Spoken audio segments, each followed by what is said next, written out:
Hi, I'm Debra Meiburg and I'm with Barry Saslove, who has a winery in the Upper Galilee in Israel. Why don't you tell us a little bit about the property? All my vineyards, and altogether we have 12 hectares, are in the Upper Galilee. The lowest one is 780 meters, the highest one is 820 meters, on basalt soil, terra rossa, with limestone underneath. We use very, very little water, and I do grow organic.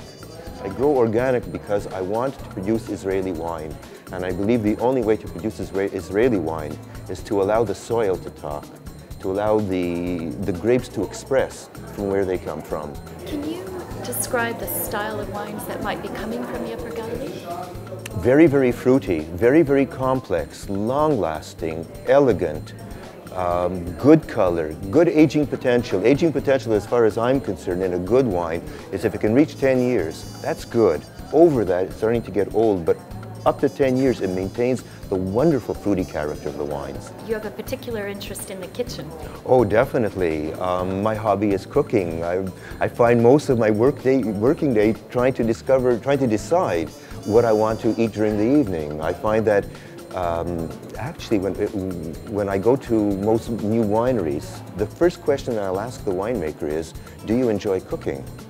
And that tells me an awful lot about the style of wine that this person is making. Is he creative or is he using a recipe? I don't have any recipes. I enjoy creating wine in the same way that I enjoy working in the kitchen. Each year, although I have a number of labels, you can taste the difference. Not only because of the different vintage, but also what's going through my head. What kind of wine am I trying to produce? You've been cooking some Indian food. Oh, yes. And looking to produce some wines that match your cooking. Yes. I try to make a wine which will match the food that I'm making. And if it's an Indian food, then it has to have a certain level of spiciness, which will not be dominated by the food, but which also not dominate the food. A good match. I find it very difficult to find a good wine which can go well with the Indian food. So I produce it. And you produced a wine that's labeled marriage. That's right. That's right. Can you tell me why did you choose the word marriage and love? Because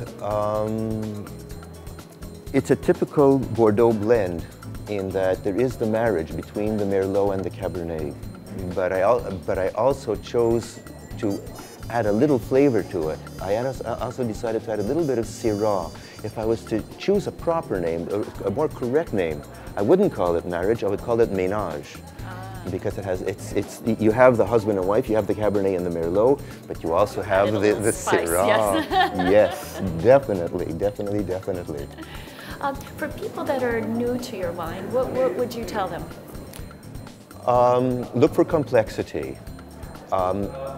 If you don't understand wine too much and you want to get into the world of wine but you don't have too much knowledge, go for the Aviv series. It is what I call an in-your-face wine. You don't have to understand wine to pick up all the complexity and the mouthfeel of it. But if you do understand wine and you're looking for an elegant wine, you're looking for a wine that you do want to spend an evening with, you want to see how it develops, you want to discover its character, then the Adom series would be my choice.